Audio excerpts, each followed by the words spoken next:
Wir kennen kein anderes Werk, was dieses Format hat. Das ist wirklich außergewöhnlich. Was ich beim ersten Auspacken gesehen habe, wie wahnsinnig präzise Kurt Bloch gearbeitet hat. Ihm standen erstaunlich viele Zeitungen und Zeitschriften zur Verfügung, obwohl er im Versteck war. Es ist ein Werk des Widerstands gegen die Macht, aber gleichzeitig gegen die Unmacht.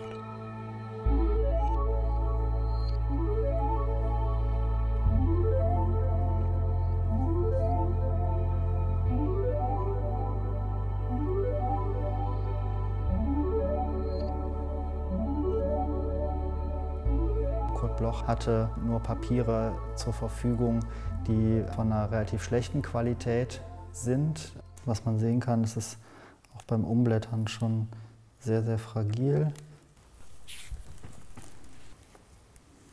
Das OWC kam in 4 gebundenen Bänden ins Museum. Im Zuge der Restaurierung wurden die Bände getrennt. Und das gibt uns die Möglichkeit, in den Vitrinen neben den Titelblättern auch aufgeschlagene Innenseiten zu zeigen. Auf diese Weise können wir den Zusammenhang deutlich machen, der zwischen den Gedichten und den Covergestaltungen, den Titelmontagen und Collagen besteht. Wir müssen die Bände auseinandernehmen, um die einzelnen Hefte adäquat restaurieren zu können. Da sich die Hinterklebung des Buchblocks schon durch die Alterung gelöst hat, ist es dann relativ einfach, die Heftfäden zu durchtrennen und die Einzelhefte zu entnehmen. Kurt Bloch war ein Jurist, 1908 in Dortmund geboren, hat studiert in Berlin, Freiburg, Erlangen und schon im Frühling 1933 ist er in die Niederlande geflohen, wo er sich erstmals in Amsterdam niederließ. Und ab Herbst 1940, nach der Besetzung der Niederlande durch die Deutschen, musste er von der Küste wegziehen und ist dann nach Enschede gezogen, wo er dann im August 1942 untergetaucht ist.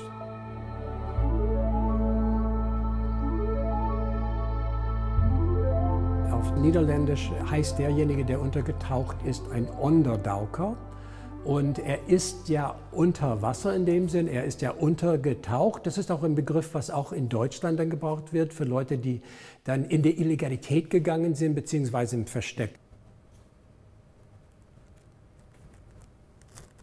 Ich ergänze Fehlstellen mit einem entsprechenden Japanpapier, um auch diese Stellen adäquat zu stabilisieren.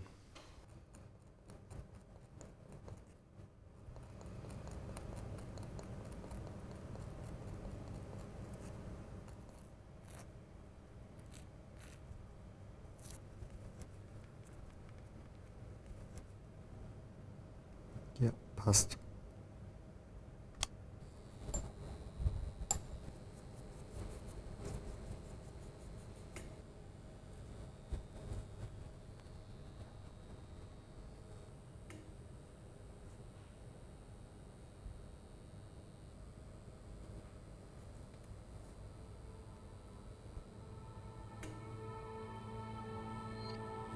Damit ist fertig.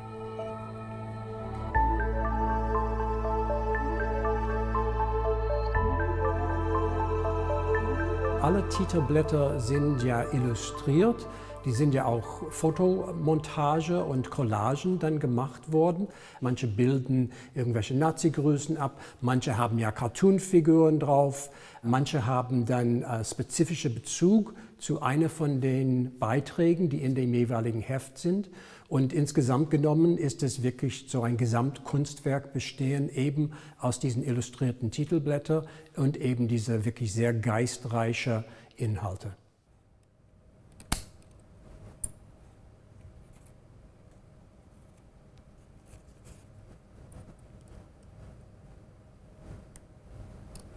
Der Beschnitt erfolgt zum einen mit einer Schere und zum anderen mit einem Skalpell und einem Lineal bei den geraden Kanten.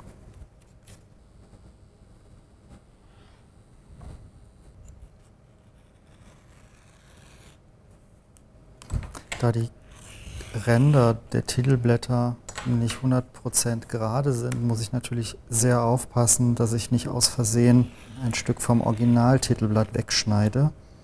Deswegen nähere ich mich millimeterweise dem Beschnitt an und gucke, dass ich kein Stück vom Original mehr sehe.